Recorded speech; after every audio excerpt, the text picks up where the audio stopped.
আসসালামু আলাইকুম, কেমন আছেন আমার প্রিয় কলিজার ভাই ও বোনেরা।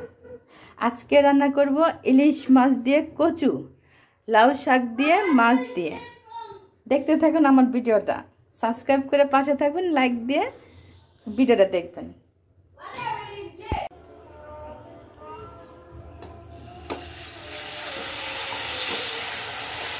পেঁয়াজ আর মরিচ বাটা দিয়ে দিলাম।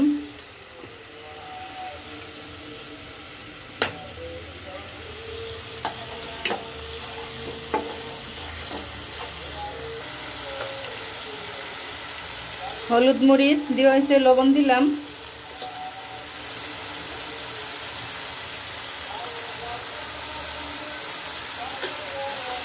এগুলাকে কষাই নেব। আজকে শুক্রবারে ওয়াজ হইতেছে।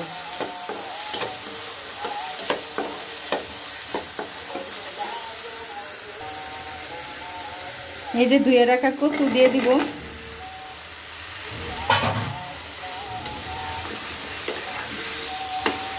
ভালো করে কষাইতে হইব।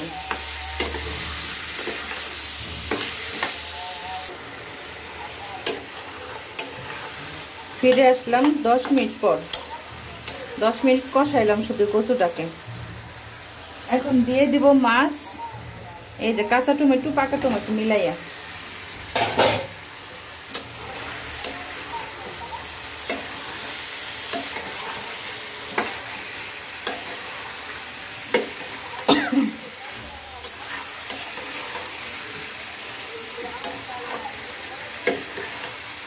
একবারে মাছ আর সবকিছু কষানো হোক, আর একটু কষাবো।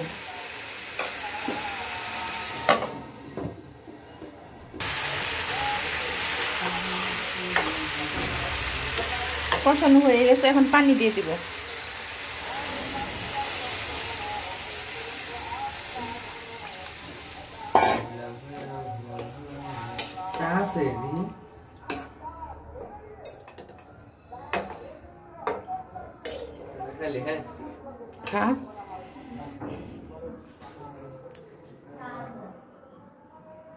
আমার ছেলে পিছনে গুড়গুড় গুড়গুড় করতেছে।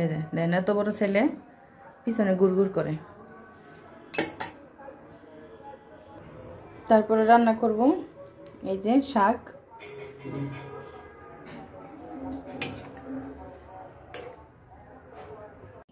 হ্যালো বন্ধুরা, এই যে দেখেন রান্নার পাশাপাশি রূপচর্চা করতেছি।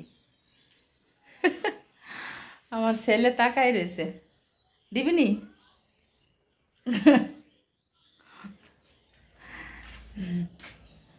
মুখে একটু ইয়া দিছি, ভয় পাই না আবার কেউ।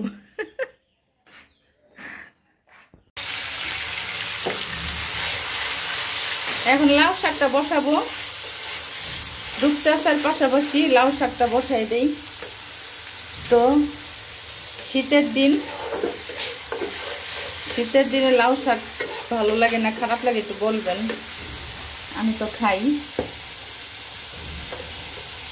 আর এখন শাক জাতীয় জিনিসগুলো এত ভালো লাগে, মানে তাজা, একবারে টাটকা। বাজারে গেলে মন চায়। মাছটা দিয়ে দিলাম। মাছটাকে একবারে ইয়া করব, ভেঙে রাখবো। হলুদ মরিচ মাছ দিয়ে দিচ্ছি কষাইয়া। তারপরে এই যে এটা দিয়ে দেবো ডাটাটা একটু ভাপাই নিচ্ছি। একটু লাড়া দিয়ে নিই। এই যে লাউ শাক বসাই দিলাম। লাউ শাকটাকে বেশি হয়ে গেছে। এই যে দেখেন তরকারি অনেক সুন্দর হয়েছে, কালারটা অনেক মজা হবে ইনশাল্লাহ, মাশাল্লাহ। আর আমার ছেলে পাগল হয়ে গেছে, এই যে মোবাইলের জন্য দাঁড়ায় আছে। হেগোর জন্য আমি একটা ভিডিও করতে পারি না। এই দেখেন। আর আমি মুখে রূপচর্চা করতেছি, এগুলো ধুয়ে আসি। এই যে তরকারি হয়ে গেছে, ভাত খাওয়াও শেষ। অবশিষ্ট যা ছিল তাই দেখাইলাম। আমাদের খাওয়া দাওয়া শেষ, ভিডিও করি নাই।